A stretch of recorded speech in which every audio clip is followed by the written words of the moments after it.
Hey guys, today's video is on a concept that I've been hearing a lot of, a very similar thing in slightly different versions over the last few days in my coaching. So basically what happens is you might start to realize that the mind is playing this big component and you start to have some relief, and then you think something like, but it's not enough, or the pain comes back. And so you think, oh, I haven't been doing it enough, or maybe it's not going to work for me. I've seen this actually in Dr. Schubiner's trainings where he would do some somatic tracking and the client would start to feel actually good in their body, and they would realize that this neuroplastic pain can just turn on and off like a light switch. And then they start to feel grief that they've lived so much of their life with this pain and they didn't know this.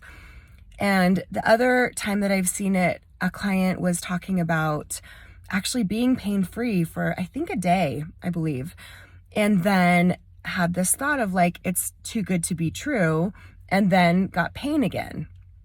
So basically, I can explain this with the nervous system. If you think of basically starting to feel good, you're in the calm state of the nervous system. And that's the rest and repair state, and the muscles can relax, and digestion works as it should.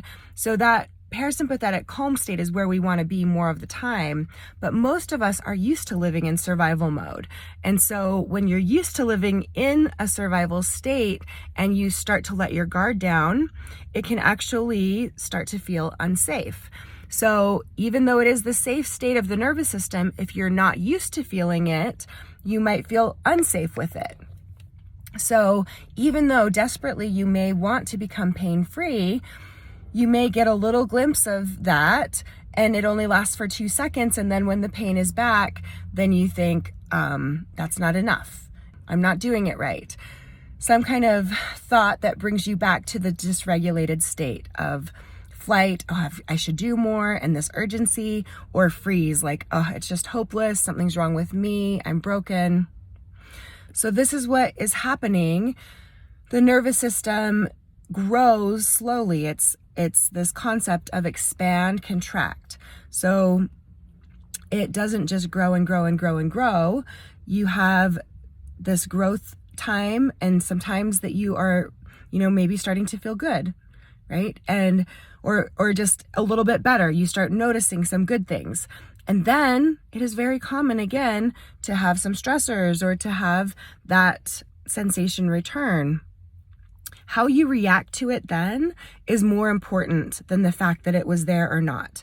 So Alan Gordon actually says that when you're retraining the brain, it's actually more powerful to have pain or sensation and react to it calmly than it is to not have the pain at all. So it's not a bad sign. This is part of the process. You can trust the process that you will have this expand, contract. You might, do really well for a few days and then have a stressor again that comes up. So just being so gentle with yourself, realizing that the goal is not to go from constant pain to 100% pain-free. You might just have some glimmers, and maybe you just have one glimmer per day, but over a week's time, your brain, as it starts to feel safe, as it gets used to feeling safe more of the time, that nervous system state of everything's going to be okay, I'm all right, it's safe, I can relax, then the brain will actually start to produce the pain less and less. So the more that we train, just like building a muscle,